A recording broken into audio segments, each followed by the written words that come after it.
Whether it's a spur-of-the-moment purchase at the mall or an online shopping spree that leaves your bank account in the red, impulsive spending is a major challenge. And that's especially true for women with ADHD. What's behind those sudden shopping urges? How can we manage it better? This is ADHD where we talk about everyday life and ADHD. I'm Dr. J, a licensed psychologist who works with people with ADHD. Today, we're talking about ADHD and impulsive spending.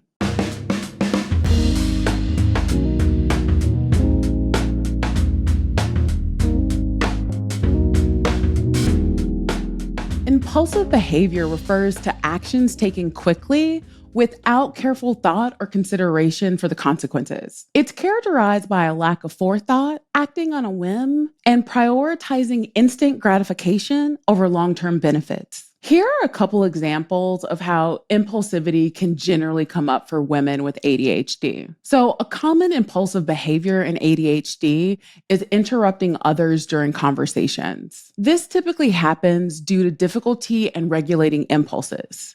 So folks with ADHD might blurt out their responses or their thoughts before the other person has finished speaking.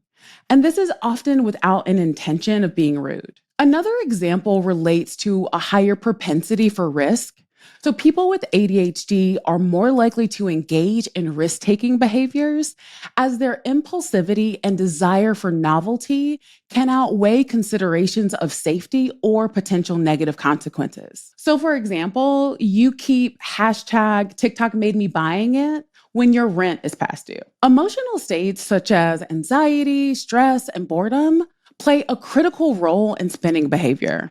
And psychological research has looked at how various emotional states influence financial decisions. So here are some of the emotional impacts on spending. The first one I want to talk about is what we like to call retail therapy. So people often engage in retail therapy as a way to cope with negative emotions such as stress, sadness, and anxiety. And it is true that shopping can temporarily improve mood by providing a sense of control or a dopamine boost. But it can also lead to impulsive or unnecessary purchases. The next thing I want to mention is comfort buying. So similar to comfort eating, comfort buying is where you buy items that you associate with comfort or happiness.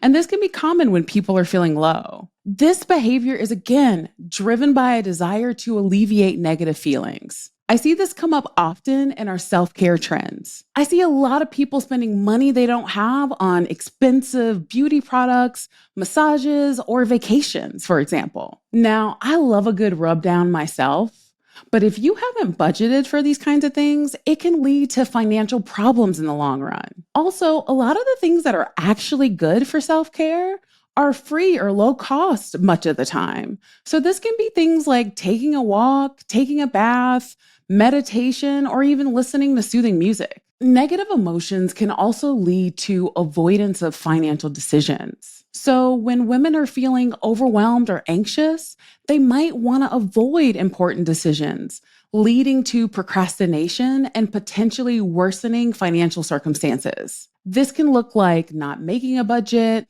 not wanting to view your banking or credit card statements, or not setting up systems that allow you to pay your bills on time. What women often don't understand is that both positive and negative emotional states can lead to poor spending habits. Looking at positive emotions and spending, it can lead to increased generosity.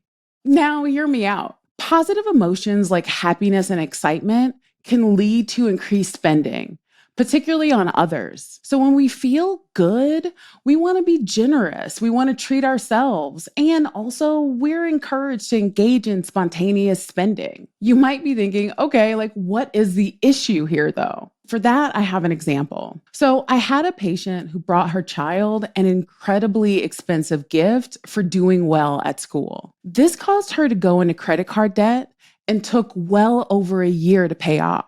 By the time it was all over, with the interest, she had paid about 3 times what the item was worth. It's understandable that you want to reward your kids, but teaching them good financial habits and getting them a reward that is within your budget while creating generational wealth is a much more generous outcome in the long run. I also want to mention optimism and risk taking. So, for example, positive emotions can lead to an overestimation of financial security. This can actually lead to riskier financial decisions.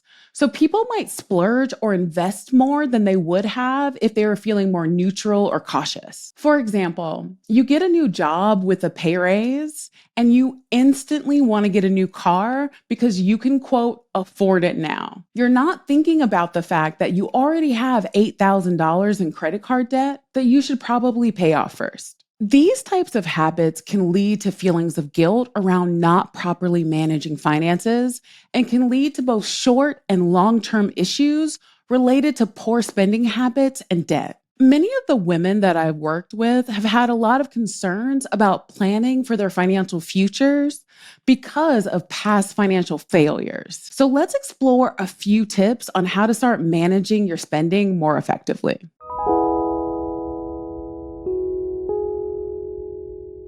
The first thing I'm going to mention is changing your default answer to no. Impulsivity is all about the power of yes. But did your bank account consent to those purchases? No, it did not.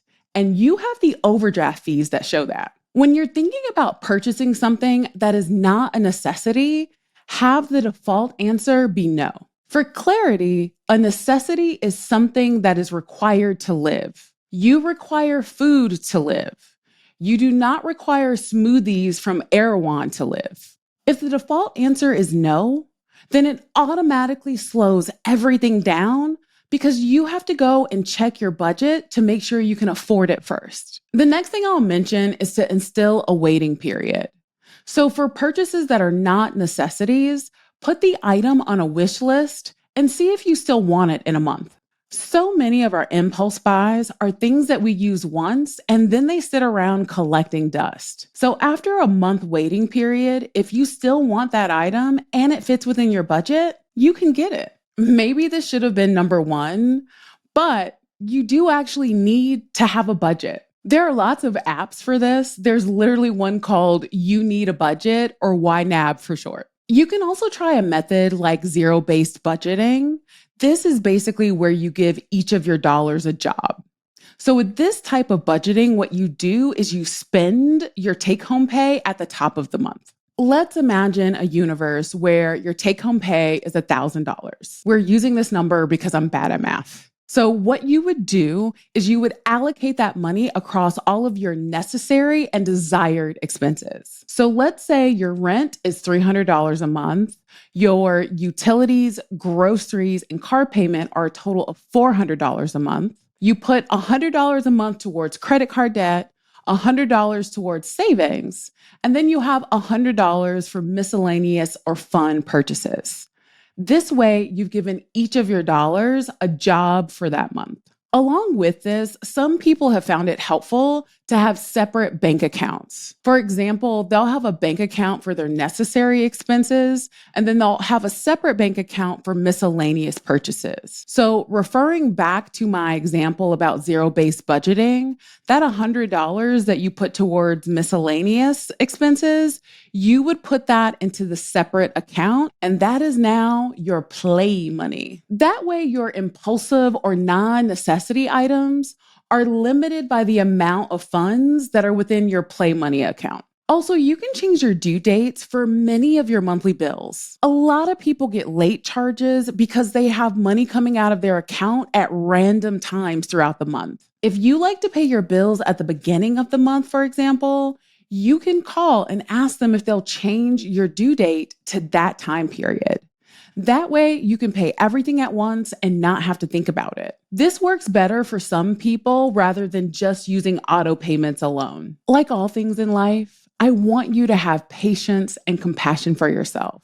Increasing your financial literacy and improving your habits around money is a learning process. Even women without ADHD struggle with this, because they may not have grown up in families that taught them how to manage money. And this is often because our parents didn't have anyone to teach them either. For now, simply focus on the fundamentals. You're going to have some financial losses intermixed with some financial wins. So please highlight your successes and see your setbacks as growth opportunities. Thank you so much for taking the time to join me on this episode of ADHD And. I would love it if you'd let me know in the comments below how you're working on your finances. And if you're so inclined, subscribe for more.